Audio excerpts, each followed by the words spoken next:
Hello friends, આગળના લેક્ચરમાં જે આપણે જોયું તેમાં આપણે દ્રાવણ ચેપ્ટરની શરૂઆત કરી અને તેમાં દ્રાવણ, દ્રાવક અને દ્રાવ્ય આ પદાર્થોની વ્યાખ્યાઓ જોઈ અને NCERT માં જે આપણને વ્યાખ્યા આપેલી છે એને વ્યવસ્થિત રીતે આપણે સમજી અને એ જોયું કે દ્રાવક કોને ગણવું અને એની વ્યાખ્યા શું થઈ શકે.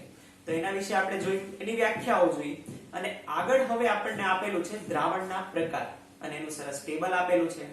ચેપ્ટરની શરૂઆતમાં જ મેં તમને કીધું કે જ્યારે મિશ્ર ધાતુઓનું ઉદાહરણ આપેલું હતું તો મેં તમને કીધું કે દ્રાવણ કોઈ પણ અવસ્થામાં હોઈ શકે છે અને હવે આપણને ધ્યાનમાં આવી ગયું કે દ્રાવક અને દ્રાવ્યની વ્યાખ્યાઓ પરથી પણ કે એની અવસ્થા કોઈ પણ હોઈ શકે છે. એ ઘન, પ્રવાહી અથવા તો વાયુ અવસ્થામાં દ્રાવણ શક્ય છે. તો અત્યારે હવે આપણને આપેલું છે દ્રાવણના પ્રકાર તેની અવસ્થાના આધારે. કેમ અવસ્થાના આધારે કહીએ છીએ? કેમ કે જો તમે ટેબલ જોશો તો તમને ધ્યાનમાં આવશે કે જેમાં તફાવત છે અથવા તો ડિફર જે થાય છે એ શું છે, તો એ માત્ર એની અવસ્થાઓ બદલાય છે. તો આપણે લખી દઈએ કે આપણી પાસે દ્રાવણ છે, અહીંયા દ્રાવક છે અને દ્રાવ્ય છે. દ્રાવણ તેની અવસ્થાઓની વિચાર કરીએ તો આપણને ધ્યાનમાં આવે કે ઘન, પ્રવાહી અને વાયુ. ઘન, પ્રવાહી અને વાયુ આ ત્રણ અવસ્થાઓ આપણને ધ્યાનમાં છે. આપણે આગળ વાત કરીએ છીએ કે જો તમને કાલનો લેક્ચર યાદ હોય તો આપણે એવું જોઈ શકીએ કે ઘન દ્રાવણ હોય તો ત્યારે દ્રાવકની અવસ્થા શું હોવી જોઈએ. તમે વિચારશો તો દ્રાવકની વ્યાખ્યામાં આપણે એવું કીધું હતું કે જે પણ પદાર્થ દ્રાવણ બનાવતી વખતે પોતાની અવસ્થા બદલતો નથી. એનો મતલબ કે જ્યારે દ્રાવણ ઘન અવસ્થામાં હોય તો દ્રાવક કઈ અવસ્થામાં હોવું જોઈએ? દ્રાવક પણ ઘન અવસ્થામાં જ હોવું જોઈએ. કેમ કે આપણે વ્યાખ્યામાં જ એવું કીધું કે દ્રાવક પોતાની અવસ્થા બદલતો નથી. એનો મતલબ આ ઘન હશે તો દ્રાવણ પણ ઘન જ બનશે. તો આ ઘન દ્રાવણનું ઉદાહરણ થયું. હવે ઘન દ્રાવણ શક્ય છે, આ શક્ય છે. ચાલો તો ઉદાહરણથી આપણે સ્ટાર્ટ કરીએ કે કઈ રીતે આ થાય. તો પહેલા આપણે અહીંયા લખી દઈશું કે ઘન દ્રાવકની અંદર આપણે ઘન દ્રાવ્યને ઓગાળીએ તો શું થાય અને એના ઉદાહરણો કેટલાક આપણે લખીએ કે જેથી આપણને વધારે સમજાય કે આવી રીતનું કઈ છે. હવે ઘન દ્રાવણની અંદર, ઘન દ્રાવકની અંદર ઘન દ્રાવ્યને ઓગાળીએ તો ઘન દ્રાવણ બને અને એનું ઉદાહરણ તો તમને ધ્યાનમાં છે અને એ એટલે મિશ્ર ધાતુઓ. આપણને મિશ્ર ધાતુઓ પૈકી સોનાનું ઉદાહરણ આપેલું છે. મિશ્ર ધાતુઓ સોનાનું ઉદાહરણ આપેલું છે કે સોનાના જે ઘરેણાઓ આપણે બનાવીએ છીએ એમાં જનરલી આપણે કોપર એડ કરીએ છીએ. કોપર એડ કરી અને એ મિશ્ર ધાતુ બનાવીને તેના ઘરેણા બનાવવામાં આવે છે. તો એ જે મિશ્ર ધાતુ બની એ મિશ્ર ધાતુ ઘન દ્રાવણનું ઉદાહરણ છે. કોઈ પણ મિશ્ર ધાતુ હોય, તમને જે ઉદાહરણ આપેલું છે એની ઉપરાંત પણ કોઈ પણ મિશ્ર ધાતુ એ પણ શેનું ઉદાહરણ થશે? એ પણ ઘન મિશ્રણનું. તો આપણને જે ટેક્સ્ટ બુકમાં આપેલું છે તો એ આપણે ઉદાહરણ લખી દઈએ કે સોનું એટલે કે Au અને કોપર એટલે કે Cu, ઓરમ અને કોપર આ બંનેનું મિશ્રણ એ પણ ઘન દ્રાવણનું ઉદાહરણ થશે. આગળ આપણે વાત કરીએ છીએ કે દ્રાવ્ય તરીકે હવે આપણે લઈ લઈએ પ્રવાહી. અગત્યનું મોસ્ટ ઇમ્પોર્ટન્ટ ઉદાહરણ ઘન. દ્રાવક ઘન છે, એની અંદર પ્રવાહી કંઈક ઓગાળેલું છે. તો આવું ઉદાહરણ જ્યારે આપણે યાદ કરીએ ને તો પ્રવાહી અવસ્થામાં ને અંતે જે દ્રાવણ બનવું જોઈએ એ ઘન હોવું જોઈએ. આ પણ આપણને ધ્યાનમાં છે. જો તમને એમાલ્ગમ ખબર હોય તો એમાલ્ગમ આપણે ભણી ગયા છીએ, 2-3 વખત એમાલ્ગમ આવેલું છે. એમાં ઝિંક એમાલ્ગમ એટલે સરરસ, ઝિંક સરરસની આપણને યાદ છે. ઝિંક સરરસ એટલે કે ZnHg. આ જે ZnHg નું મિક્સચર છે એ પારામાં, ઝિંકને પારામાં મિશ્ર કરેલો હોય છે. તો એનો મતલબ કે એ જે ઝિંક સરરસ છે એને આપણે સરરસ પણ કહીએ છીએ અથવા તો એમાલ્ગમ પણ કહીએ છીએ. તો આ પણ શેનું ઉદાહરણ છે? આ એક મોસ્ટ ઇમ્પોર્ટન્ટ છે, આ આપણે યાદ રાખીશું. ઝિંક સરરસ છે. આપણને અંદર ઉદાહરણ સોડિયમ સરરસનું આપેલું છે તો તમે એ પણ લખી શકો છો NaHg, સોડિયમ સરરસ.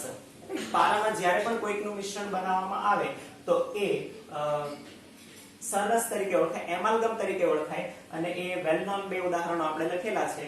તો એ ઘન દ્રાવણનું એક ઉદાહરણ થશે, અગત્યનું ઉદાહરણ થશે. આગળ વાત કરીએ છીએ કે વાયુને સપોઝ આપણે ઓગાળેલો હોય તો ઘન પદાર્થની અંદર વાયુને ઓગાળેલો હોય.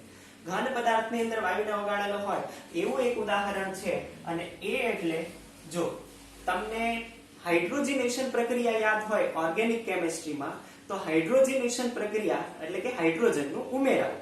આ પ્રક્રિયામાં 3 ઉદ્દીપક વપરાતા અને 3 ઉદ્દીપક હતા પ્લેટિનમ, પેલેડિયમ અથવા તો નિકલ. હવે આની સપાટી પર હાઇડ્રોજનેશન પ્રક્રિયા થતી હતી આવું આપણે ત્યારે કહેતા હતા. એનો મતલબ કે નિકલ, પેલેડિયમ અને પ્લેટિનમ ઘન અવસ્થામાં છે અને હાઇડ્રોજન એ વાયુ અવસ્થામાં છે. જો આનું મિશ્રણ આપણે વાપરતા હોઈએ તો ત્યારે આપણે એને એમ કહી શકીએ કે એ ઘન દ્રાવણ છે, પરંતુ એ કઈ અવસ્થામાં હોવું જોઈએ? સમાન મિશ્રણમાં. એટલે કે આપણે એમ લખીશું કે આપણને જે અંદર ઉદાહરણ આપેલો છે કે પેલેડિયમમાં પેલેડિયમમાં અધિશોષિત થયેલો અથવા તો ઓગળેલો H2 ઓગળેલ H2 એ શેનું ઉદાહરણ થવું જોઈએ? એ ઘન દ્રાવણનું ઉદાહરણ થવું જોઈએ. આ અગત્યનું ઉદાહરણો છે કેમ કે આ કોઈ પણ આપણે પ્રેક્ટિકલમાં જનરલી યુઝ કરતા નથી એવા ઉદાહરણો છે, એટલે અગત્યના છે જે આપણે ધ્યાનમાં રાખીશું. પછી આપણે વાત કરીએ છીએ પ્રવાહી દ્રાવણની. હવે જે આ પ્રવાહી દ્રાવણની આપણે વાત કરવાના છીએ ને એ પ્રેક્ટિકલ લાઈફમાં આપણે વાપરીએ ને એવા ઉદાહરણ છે. હમણાં આપણે જેને લખશું તો તમને ધ્યાનમાં આવશે. હવે આ તો તમને ખબર પડી જ ગઈ હશે કે જ્યારે દ્રાવણ પ્રવાહી છે તો દ્રાવક પણ પ્રવાહી જ હશે. તો આપણે પહેલા એ જ લખી દઈએ કે દ્રાવક તો શું બનવું જોઈએ? પ્રવાહી. પછી આપણે લખી દઈએ કે પ્રવાહીની અંદર ઘનને ઓગાળવામાં આવે. તો આ તો આપણે ઘણી બધી વાર પ્રેક્ટિકલી પણ કરીએ છીએ, ઘરે પણ કરીએ છીએ. ઘરે જ્યારે આપણે ખાંડને પાણીમાં ઓગાળીએ છીએ તો એ શું થયું? ખાંડ ઘન, પાણી પ્રવાહી. તો એ પણ એક ઉદાહરણ છે. તો તમે ઘણા બધા ઉદાહરણ લખી શકો છો. તો આપણે એક ઉદાહરણ લખી શકીએ કે NaCl મીઠું છે અને એને પાણીમાં ઓગાળવામાં આવે તો એ શેનું ઉદાહરણ થશે? એ ઉદાહરણ થશે પ્રવાહી દ્રાવણનું, અને જેમાં ઘન NaCl આપણે ડિઝોલ્વ કરેલું છે, ઓગાળેલું છે. તો આ એક ઉદાહરણ થશે. બીજા ઘણા ઉદાહરણ તમે લખી શકો. ખાંડનું પાણીમાં, યુરિયાનું પાણીમાં મિશ્રણ, પણ આપણે એક ઉદાહરણ લખીએ છીએ. આગળ વાત કરીએ છીએ કે પ્રવાહીની અંદર પ્રવાહી. આ તો આપણે લેબોરેટરીમાં વારંવાર કરીએ જ છીએ.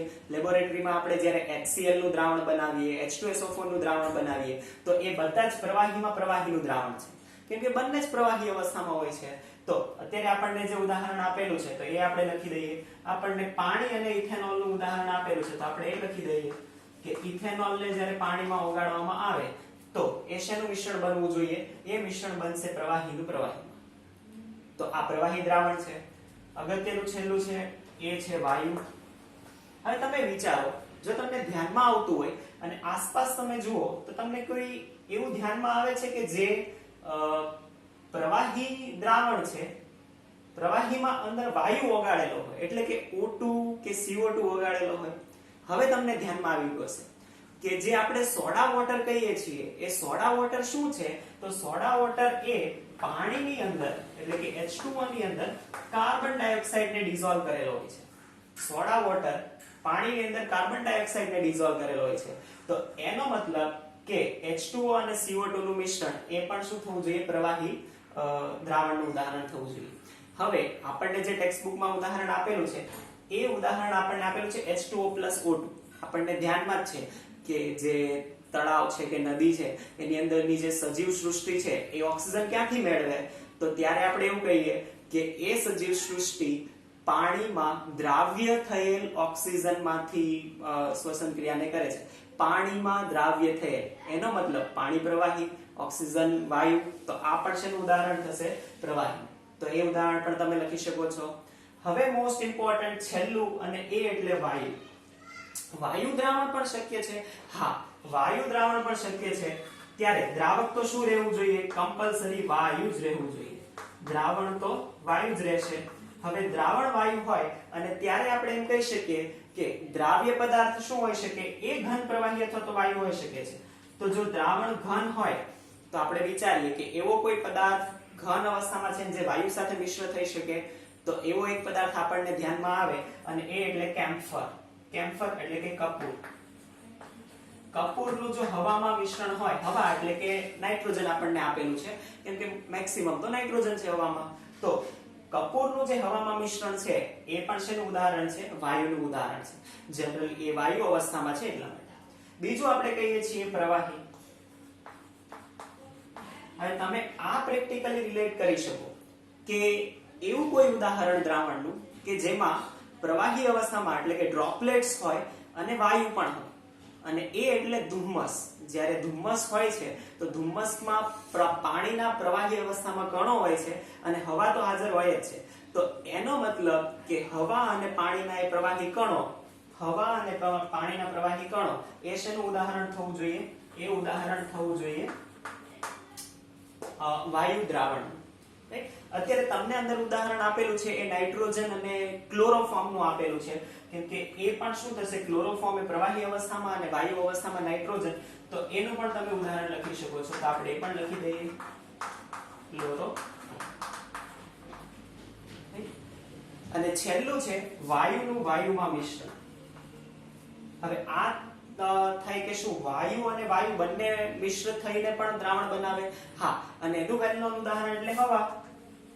હવા છે એ સમાંગ મિશ્રણ છે. દ્રાવણની વ્યાખ્યામાં આપણે એવું કીધું કે દ્રાવણ એ શું થવું જોઈએ? સમાંગ મિશ્રણ હોવું જોઈએ. અને હવા સમાંગ મિશ્રણ છે, અને હવામાં જે મેક્સિમમ વાયુઓ છે એ છે નાઇટ્રોજન અને ઓક્સિજન.